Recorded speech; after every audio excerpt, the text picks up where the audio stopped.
Direct from Foxborough, Massachusetts, the gem of Norfolk County, and taped at the studios of Foxborough Cable Access. It's Foxborough Central. And here's your host, Bob Hickey. And welcome to another great episode of Foxborough Central. I'm Bob Hickey, your host, thanking you for taking a little bit of time to join with me and my guests as we talk about the people, events, and organizations that make Foxborough truly the gem of Norfolk County. And I'm here tonight with two very special people who are volunteering their time, their talent, and really putting themselves out there as far as organizing the Foxborough CPAC. And CPAC stands for Special Education Parents Advisory Council. And tonight I'm joined by Michelle Baxton. How are you doing there? And Aaron Bose, how are you? Good, I got to stop shaking hands across the table because I can't get myself organized enough. So anyway, Michelle and Aaron, thank you so much for joining us tonight. So what is the Foxborough CPAC, Aaron? The Foxborough CPAC is an organization that is not sponsored by the school, but the school is mandated to have and support one. And it pretty much serves as a resource for children with special needs and their families. Okay. Why mandated? It's good question. By regulation, it's a state law that the schools have to provide some sort of support mechanism? Correct. Okay. And there is a specific law that had been passed, I believe, as part of the, do you remember what it was? I don't specifically. No. Yeah. Well, here in Foxborough, though, so the CPAC has been around for many years, correct? Yes. And, Yes. The thing about parent organizations and school organizations in particular is our kids cycle through the schools. And so you're always going to have, at some point, a whole new set of leadership, new set of participants, and perhaps a new set of ideas, philosophies. So this is your first years, both of you, this is your first year. Yes. Correct. Well, fantastic. So I got you right at the beginning, huh? In 5 years, we'll talk again back here, and we'll evaluate how it's been. You might be, hitting me over the head with a stick saying, Bob, what did you get me into? So, Aaron, you are the president? Yes. And Michelle, you are the? Vice President. Congratulations. Thank you. I feel honored. Well, all volunteers should, because it's Yes. a noble calling. So, Michelle, how did you come to be involved with the CPAC? Well, I've known Aaron because our sons are friends from preschool. And you made eye contact with her. Yes. Ah. No, we were friends before this began. But yes, no, my son has gone through the public school systems, and he has apraxia of speech. So he is currently with an IEP. Mm-hmm. And I found that, starting with preschool, I have an older son who did not require any IEP. It's just a whole different way of looking at public education. Mm-hmm. It was a whole different way to navigate things, and it was amazing how much I didn't know about what was needed from me, what the school required, and just like all the paperwork and things that had to happen, and how many assessments there were. There were actually a lot of other things that I wanted for my son that just weren't possible. And, at the time I didn't know what my rights were, like what I could ask for, what I didn't have the right to ask for, things like that. And it just became aware of what a difficult system it is to navigate. And once you know it, they are willing to work with you. It's just, you need to know which way to go first. And so you're saying IEP, that's of course an individual education Yes. plan, and that is for children who are in the school system, also be the charter schools, could be, but who have a diagnosable issue that needs to be dealt with in the educational setting through special services, Yes. correct? And it could be funded or non-funded, it could be within the classroom, it could be an external source. So all of these things, and it's a team approach, supposedly, and the schools do it, but it also has to be signed off by the parents. So it's an agreement of sorts.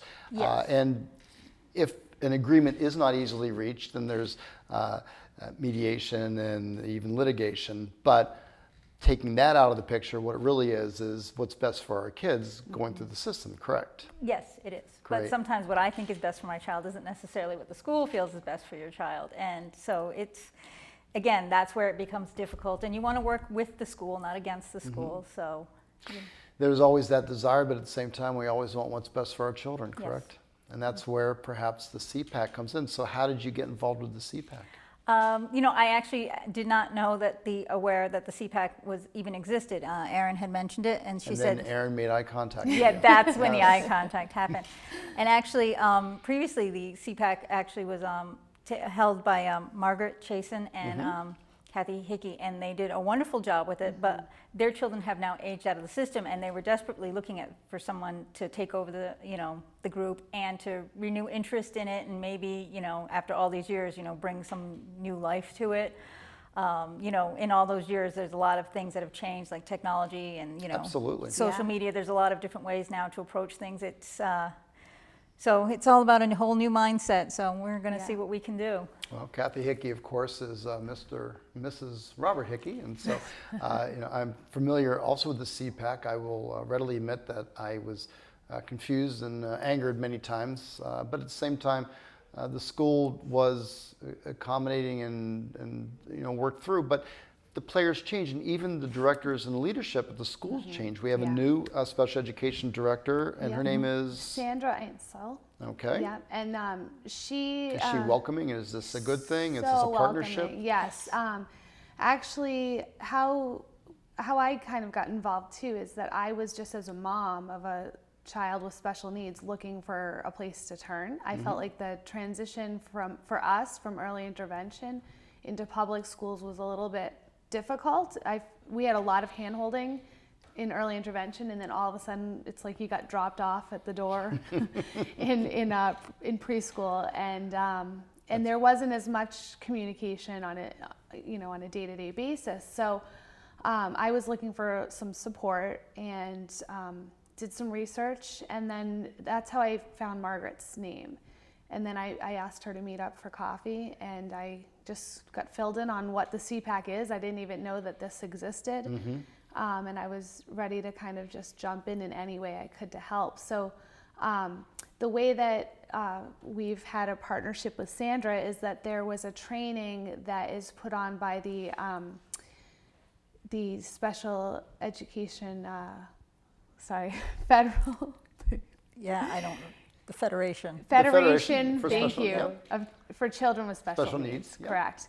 And it was called the Apple Training, and it was bridging that gap between parent leaders and school leaders. Okay.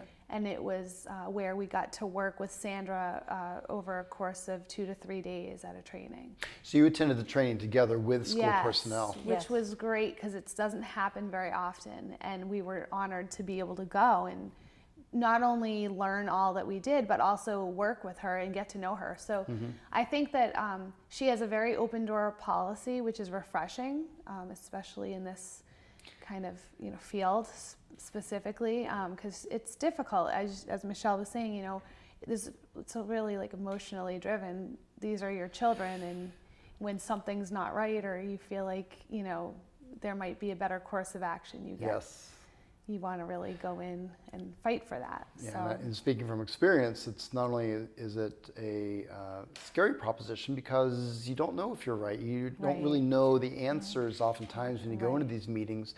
And we're relying upon the professionals, the paid professionals, the ones in the schools that we believe, we assume, we pray, know what they're doing. And at the end of the day, nobody knows our children better than we do. And so it becomes, as you say, it's a push-pull. Or I'll say it's a push-pull, but you'll say it's a discussion that needs to occur, and hopefully a consensus can be reached.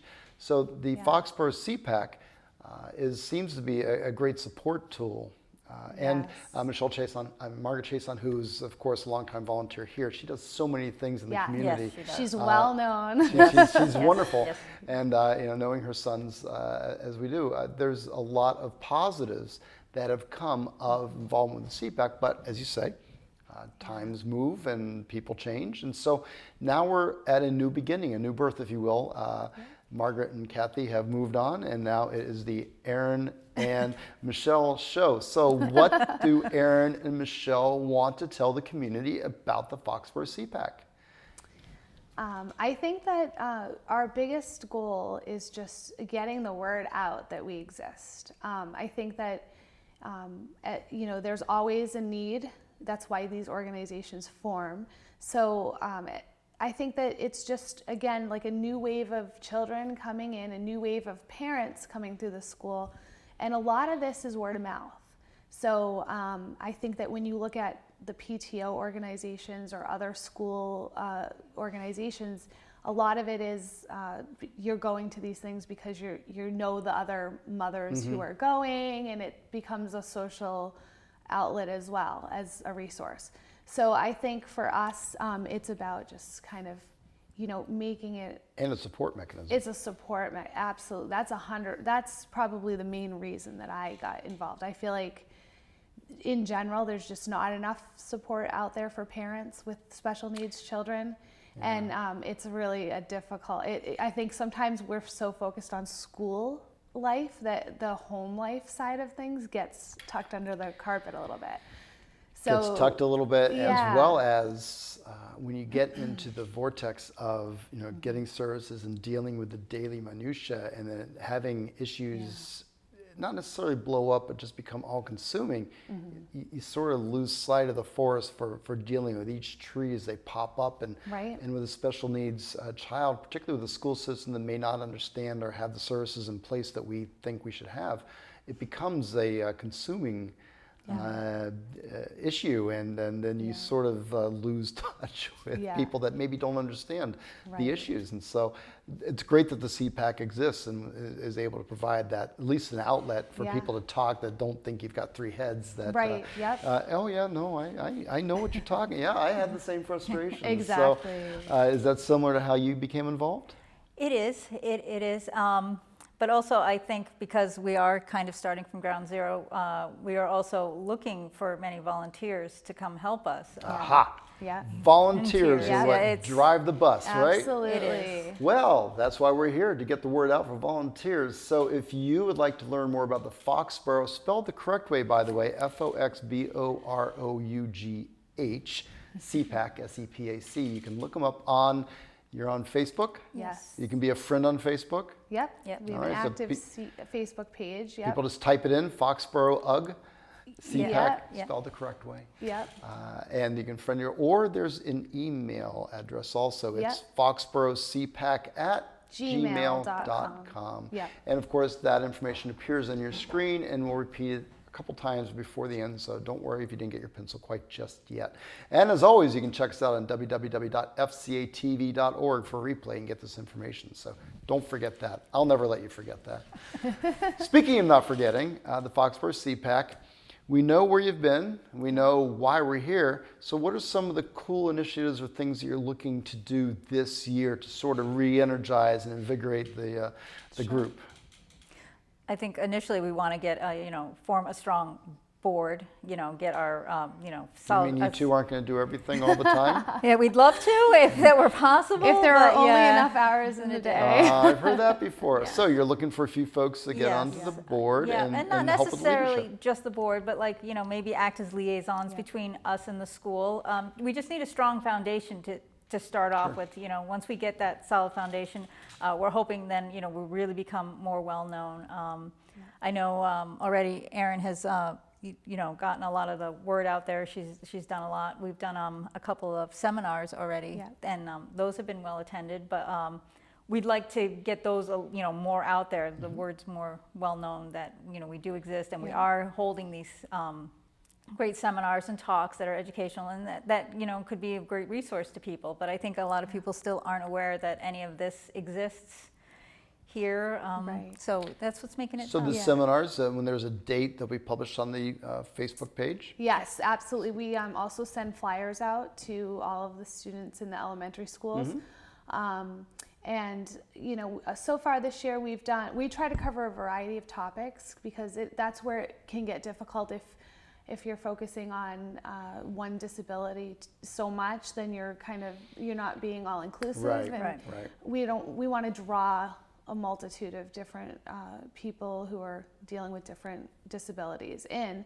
So I think that, the other thing I was going to say too is that aside from having these seminars, we also are trying to partner with some of the other local CPACs, because we can really draw on each other's resources. It makes a lot of sense where you're, within a 10 to 15 minute driving radius to kind of team up with them to host larger seminars and get bigger names in. And it's all about the networking too, Yeah, because then you're able absolutely. to learn from other people's experiences, positive Yeah. and negative, Yep. and then create more of a vibrant Yes. way for parents to come in and say, I've had this issue, and somebody else can say, oh, I've already dealt with that. Here's what we Right. did. This is a solution. And maybe the schools can say, that's a Yep. pretty Yeah. cool, low cost, low impact, high return on the investment type of Yeah. solution. So it can work both ways, from Yeah, the schools right. as well as from the parents, to learn Absolutely. ways of doing things. Because Yeah. not all school systems are built the same. Exactly. Right. We here in Foxborough know that we have the best schools. Well, I can say too that just from being involved with our school system the last couple of years, I do think that we do a good job. We try to work with other schools and model, after what's working in other districts and stuff. We really, really want to reach out to people who are in early intervention now that haven't even hit school yet, public schools yet, because that's, I feel like, where the parents might be really feeling lost, and the transition can be scary, as I know. Yes. So I think that getting those people kind of looped in and involved when their children are really young, it's gonna, I feel like it's an organization that you're gonna follow, through your child's school year. Well, the children are going to be in school for Yeah, the for next a 12 long years. time. So might as well get started early and do Yeah. it right, or at least do it with the best information as you can. Of course, I'm here with the Foxborough CPAC President Aaron Bowes and Vice President Michelle Thaxton, and thank you so much for coming in. Sure. We're talking about not necessarily services, but about a support group to support parents in identifying services, understanding the services, and sort of navigating through the whole odyssey of what is our child's education if they have special needs or grow up on the spectrum. So to that, Aaron, you were talking a little bit about the transition from early intervention to kindergarten, first grade. One would think, why would there be a transition? It's just early intervention, and you just go on. You're in the same school setting. You're in the same place, right? What could the transition possibly be? So I can speak a little bit from my own experience. My son was receiving a lot of in-home services, as well as me taking him to some different therapist locations. But we had anywhere between 5 and 7 different therapists working with us, and it could have been 25 to 32 hours a week of therapy. So for me, I was very involved in all of the therapies he was receiving, because it was in my home. So I was hearing what they were doing. I was trying to model that in our daily life after they left, so that I could be consistent with whatever strategies happened to be working. I felt like what happened was, we go to preschool, and we did have a transition meeting with the schools, and that went really well. But then once school started up, of course, now you have, a couple of therapists who aren't only working with your child that day, but maybe, a dozen or more other children. So of course, and I understand why, but it's hard to swallow that the communication isn't at the same level, and so your child comes home and you're not necessarily sure what exactly is Such working, a huge difference from having services in the Yeah. home or there to having a Absolutely. communication book with a paragraph written, right? Yeah, and we were also working on academic goals in early intervention, but also like home life. And I think the home life piece is what you really feel like is missing when you go into the public schools. I think that there's a very clear, division. It's an interesting thought, because clearly the schools are not funded for the home. They're funded Right. for what's going on in schools, so that's their primary Absolutely. focus. But we know that, Yeah. to create the most impactful behavior modification plan, it has to be across all environments. Correct. And it's hard to get some people to understand that sometimes. Yep, absolutely. And I mean, not speaking, of course, for every household out there, but in the several friends that I've made, I feel like sometimes dad gets left out of the picture a little bit, because maybe it's the work schedule, and mom a lot of times is the one going to the meetings with the teachers or the therapists, and then it's a lot of information to come home and share. I know that that's also an area where I'd love to put more supports around. Like, how can we kind of get like dad more active and involved, but also feeling like, because it's also for them really, I think, isolating at times, frustrating, isolating, I don't know the right word, but I definitely think that there's not enough of that out there. Well, to your credit also, it can be equally frustrating, being the conduit of information as opposed to, and I'll speak as the dad who I readily admit, and I apologize, Kathy, but who was not involved and then would come home and it would all be laid out at the dinner table. And, we would only receive X amount percentage of what is spoken to us, and I'll be very frank, it was overwhelming to me oftentimes, and I'm sure it was to her. I'm sure it can be to you. And then to have to regurgitate it to maybe someone who is not, fully listening and living it, that can be so tough. And it doesn't mean anybody is not invested in the outcome. It's just, it's a lot of communication, and again, comes back to the need for support and for understanding and for maybe a sounding board. I'm going a little nuts here because this is going on at school and I can't get the cooperation and they're not listening, and the therapist says this and the therapist doesn't know what's going on, and then they took a 2-week vacation and look what happened here. You haven't had that happen, have you? Well, what happens to us is my husband does like to attend the meetings the best he can, but on the times he can't, it's almost emotionally exhausting for the person who is there.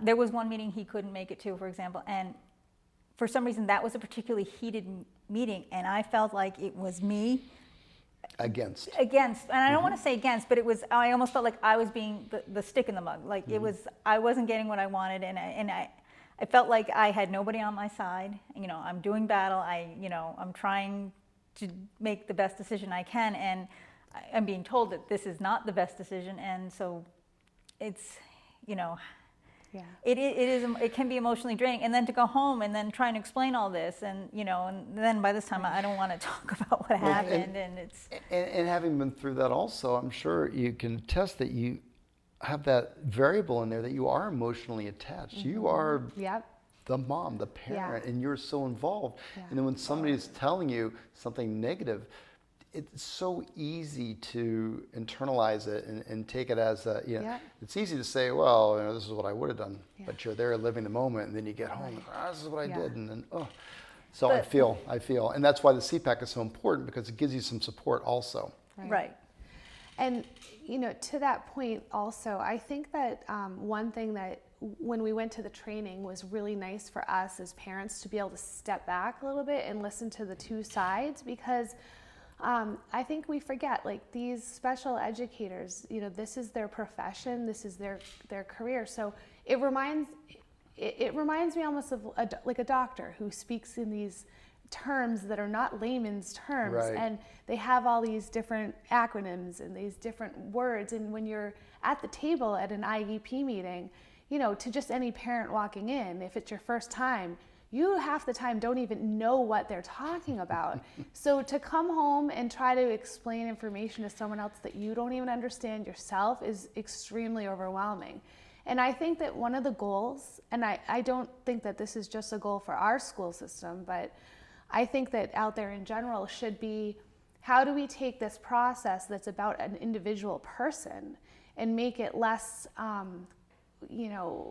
less on paper. Like, we want to talk about this child as though they're a child. Less clinical not and more clinical, organic. Exactly. And I think that we feel like our special ed director in Foxborough, Sandra, has that front and center in her mind, because we've talked a lot about how do we make this process more putting that I don't want to say child in user-friendly, focus. but certainly more focused on the...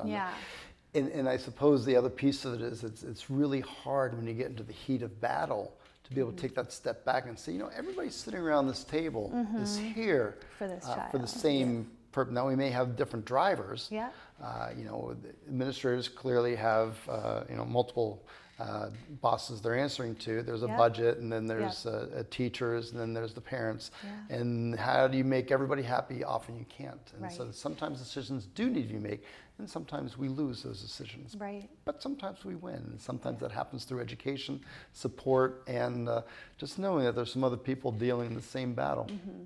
So good for you for doing this. This is very important work. Thank you. I'm applaud you now, and I really would like to talk to you again in a few years. Great, I know, yeah. How the deal is going. But before we get to that point, we of course want to remind everybody again that the Foxborough CPAC, FOXBOROUGH that's of course the Special Education Parents Advisory Council. Do you have regular meeting dates? We do, yes. When are those? So we meet the first Tuesday of every month. First Tuesday of every month, yes. At a location that can be found by going to the Friends of the Facebook page. Correct. I'm getting this Facebook stuff down pretty good. So you got to be a friend on Facebook, or if you don't have Facebook, if you're one of those people with an old-fashioned phone or a flip phone or a rotary dial or the type you crank, I don't know what you have. You can also email them on your crank phone at foxboroughcpac@gmail.com. So we're going to be wrapping up soon. We're so close to being out of time. I'll give you the last word, of course. But before we do that, what does the future hold? Are there any big events coming up? Yeah, we have several things that we are working on. One of those is getting like I was speaking of before, the brochure that's going to go out to all students at their parents at the IEP meetings. Mm-hmm. That's going to have a lot of information about exactly what we are, but also on the back we'll have some resources, some local resources. The other thing is we're working on getting a new website designed and created so that we can have another place to collect all the information. That would be great. And can you think of some other ones?